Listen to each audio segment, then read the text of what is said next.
ஒட்டுமொத்த தளபதி விஜயண்ணா ரசிகர்கள் அனைவருக்குமே வணக்கம். ஜனநாயகன் படத்தோட விவகாரம். ஜனநாயகன் படத்துக்கு யுஎஸ் சர்டிபிகேட் கொடுங்க அப்படின்னு ஒரு தனி நீதிபதி தீர்ப்பு கொடுக்கறாங்க. ஆனா அதை எதிர்த்து மேல்முறையீடு செய்யப்படுது.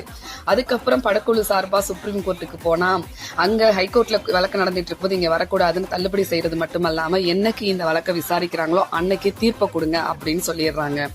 அதுக்கப்புறம் 2 நீதிபதிகள் முன்னிலையில் இந்த வழக்கை விசாரிச்சு ஒரு தீர்ப்பு கொடுப்பாங்கன்னு எதிர்பார்த்தோம்னா தனி நீதிபதி கொடுத்த அந்த யுஎஸ் சர்டிபிகேட்டை கேன்சல் பண்ணிட்டு மறுபடியும் தனி நீதிபதி விசாரிக்க வேணும் அப்படின்னு தீர்ப்பு கொடுக்கறாங்க. இது எப்படி இருக்கு அப்படின்னா கோட்டை அழிங்க மறுபடியும் ஃபர்ஸ்ட்ல இருந்து ஆரம்பிங்க அப்படிங்கிற மாதிரி தாங்க இருக்கு. ஒண்ணுமே புரியல. சினிமால நம்பர் 1 பொசிஷன்ல இருக்க ஒரு பிரபலத்துக்கே இந்த நிலைமைனா சாதாரண மக்களோட நிலைமை எப்படி இருக்கும்னு நீங்களே யோசிச்சுக்கோங்க. எது எப்படியோ இந்த ஜனநாயகன் படம் வருமா வராதா இதுதான் முக்கியமான கேள்வியா இப்போ நம்ம கிட்ட இருக்கு.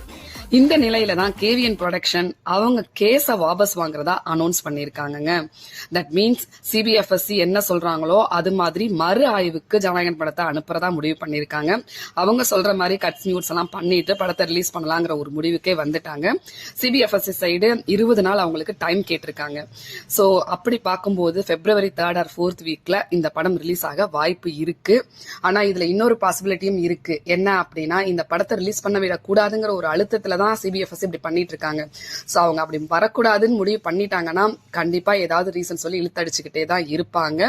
படம் எலெக்ஷனுக்கு முன்னாடி ரிலீஸ் ஆகாது.